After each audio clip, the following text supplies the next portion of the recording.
نہ تمہیں اختیار ہے بھیا، ذرا سی دیر کو صورت ہمیں دکھا جاؤ، خیام جل چکے عباس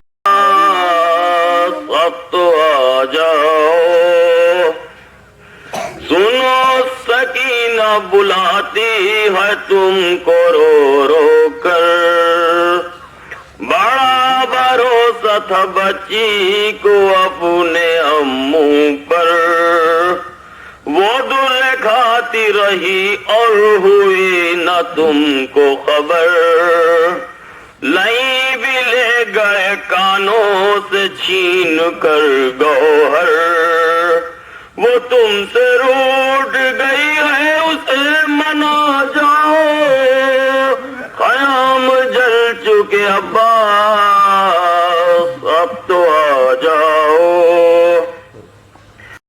خیبر کی طرف تھا، اب عباس سے گولے سے بغلو بول دیا، اب خیبر میں جا کے کیا کروں گا، لیکن ابھی پوچھتے فرض سے اب کیا کریں، خیبر میں جانا نہیں ہے اس لیے کہ پانی نہیں رہ گیا، مشکا ساری بات سارا پانی بہ گیا، لیکن اب مصیبت یہ بھی ہے کہ چانے بھی کٹ چکے ہیں اور وہ ہاتھ بھی طرف ہو چکا ہے، آنکھ میں تیر لگا ہوا ہے، تیر وہ نکالے تو کس طرح نکالے، روایت میں فکرہ پایا جاتا ہے کہ رمضان نے یہ چاہا کہ تیر نکل جائے تاکہ ظالموں سے مقابلہ کر سکے، مگر کیسے نکالے عزیزو، آپ کے جسم میں کانٹا بھی چھو جائے تو ہاتھی کے تو نکالا جائے گا، رمضان کیسے نکالے، روایت کا جب فکرہ ہے کہ سر کو جھکایا، تیر کو دونوں رانوں سے دبایا اور جیسے ہی سر جھکایا ویسے ہی ظالم سے گرد لگایا، سر زخمی ہوا، علمدار خاکے کے بنا کی طرف چلا،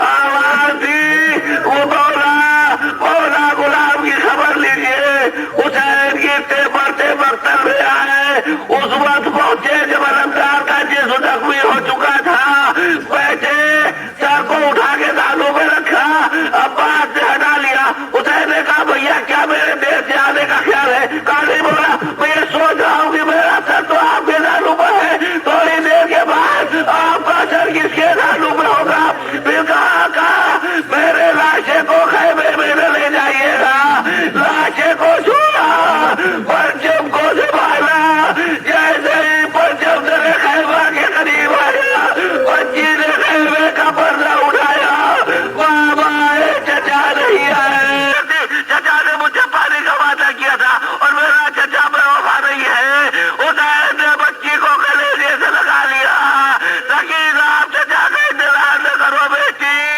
تیرا چچا فرات کے کنارے شادی کرا کر سو گیا، اب وہ آنکھیں کیسے سوئے گی جو عباس کی حیبت سے نہ سوتی تھی، اور سیدانیاں جاگے گی انہیں سونا نصیب نہیں ہوگا۔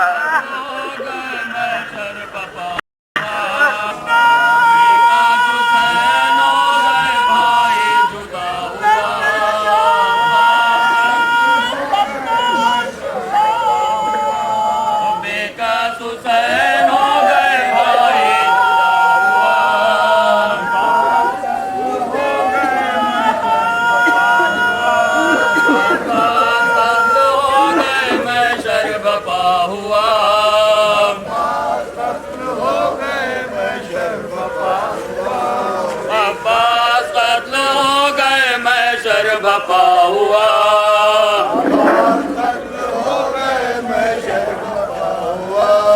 بیٹا حسین ہو گئے بھائی جدا ہوا، قتل ہو گئے محشر بپا ہوا، اب ختم ہے لڑائی علمدار مر گیا، ختم ہے لڑائی علمدار مر گیا، اب ختم ہے لڑائی علمدار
سواری ہے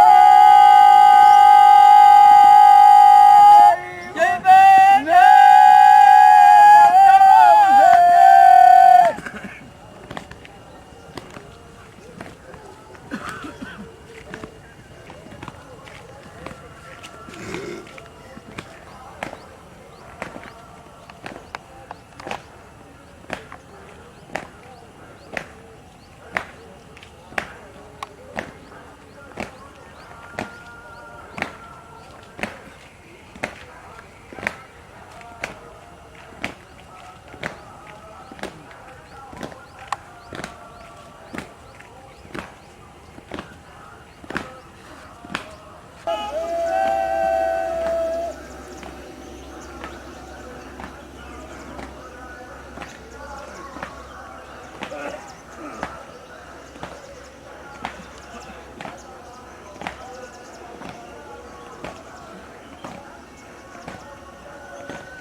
سواری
الشيطان الرجيم بسم الله الرحمن الرحيم الحمد لله رب العالمين الصلاة والسلام على رسوله الكريم وخاتم النبيين مولانا ومقتدانا بالقاسم اللهم صل على محمد وآل محمد وأهل بيته الطيبين الطاهرين المعصومين المظلومين لعنة الله على أعدائهم أجمعين أما بعد فقد قال رسول الله صلى الله عليه وآله وسلم لأوتين الراية غدا رجلا كرارا غير فرار محمد اللهم صل على محمد وآل محمد آج میرے اوپر یہ اعتراض کرتے ہوئے نظر آ رہے ہیں، یہ اعتراض کرتے ہوئے نظر آ رہے ہیں اور یہ کہہ رہے ہیں کہ اللہ کے رسول نے آپ کو عورتوں اور بچوں کی حفاظت کے لیے مدینے میں مقرر کیا ہے۔ مجھے اس بات کو یہ بات ناگوار لگ رہی ہے۔ پیغمبر نے شانے پہ ہاتھ رکھا اور ہاتھ رکھنے کے بعد یہ فرمایا الم ترضى ان تكون مني بمنزلة هارون من موسى، اے علی کیا اس بات کے اوپر راضی اور خوش نہیں ہو کہ تم میرے لیے ویسے ہی ہو کہ جیسے موسیٰ کے لیے ہارون تھے، الا انه لا نبی بعدی، مگر ہے کہ میرے بعد کوئی نبی آنے والا نہیں ہے۔ ایک صلوات پڑھنے پر محمد و آل محمد۔ یہ تیسری صفت تھی جس کے بارے میں سعد بن وقاص یہ کہہ رہا ہے کہ اگر ہمیں مل جاتی یا دنیا میں کسی ایک انسان کو مل جاتی تو دنیا اور آخرت کے اوپر فخر و مباحثات کرتا ہوا نظر آتا۔ اور چوتھی صفت جس کے بارے میں اس نے فرمایا، کہا کہ ہم سب خیبر کے میدان میں تھے اور خیبر کے میدان میں تھے، جب یہ کیفیت ہوتی رہی تو پیغمبر ایک دن اپنے خیمے سے نکلے اور نکلنے کے بعد کہتے ہیں کہ لَأُوتِيَنَّ الرَّائِتَ غَدًا رَجُلًا كَرَّارًا غَيْرَ فَرَّارٍ، کل میں علم اسے دوں گا جو مرد ہوگا، کرار ہوگا، بڑھ بڑھ کر حملہ کرنے والا ہوگا، وہ نہیں بڑھے گا مگر ایک خدا اور رسول اور مگر ایک پروردگار اس کے ہاتھوں کے اوپر فتح نصیب کرے گا، وہ خدا اور رسول کو دوست رکھتا ہوگا، خدا اور رسول اسے دوست رکھتے ہوں گے۔ صلوات علی محمد علیہ۔ تو پانچ صفتیں پروردگار اللہ کے رسول نے اس حدیث میں بیان فرمایا ہے۔ پہلی بات ہے کہ لَأُوتِيَنَّ الرَّائِتَ غَدًا رَجُلًا، کل میں اسے علم دوں گا جو مرد ہوگا اور بڑھ کر حملہ کرنے والا ہوگا، وہ میدان سے فرار نہیں کرے گا بلکہ خدا اور رسول کو دوست رکھتا ہوگا، خدا اور رسول اسے دوست رکھتے ہوں گے اور پلٹ کر نہیں آئے گا مگر کہ پروردگار اسے فتح نصیب کرے گا۔ اب پیغمبر نے جب یہ اعلان کیا دلان گرامی تو روایت کے جملے یہ ہے کہ وہ دن اگلی صبح آنے سے پہلے سارا خیمہ اصحاب کا خالی ہو جاتا ہے، پیغمبر کے خیمے کے سامنے آ کے کھڑے ہو جاتے ہیں۔ اس لیے کھڑے ہوتے ہیں وہ اس لیے تاکہ آج علم ہمیں مل جائے۔ آج کون سی خصوصیت پیدا ہو گئی؟ کل بھی تو یہ علم تھا آپ کے ہاتھ میں، جا رہے تھے لڑنے کے لیے، جا رہے تھے واپس آ رہے تھے۔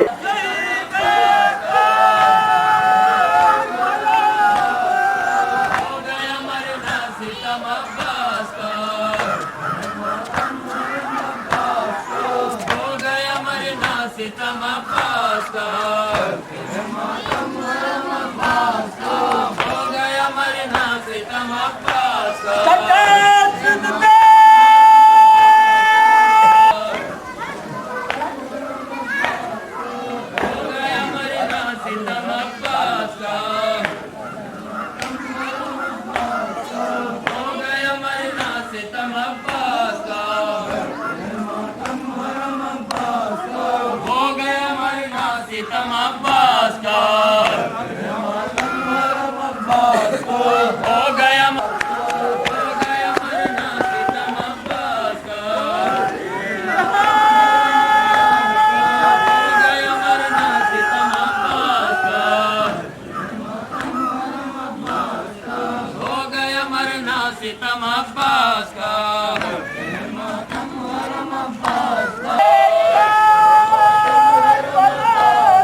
ہو گیا مرنا ستم عباس کا ہو گیا مرنا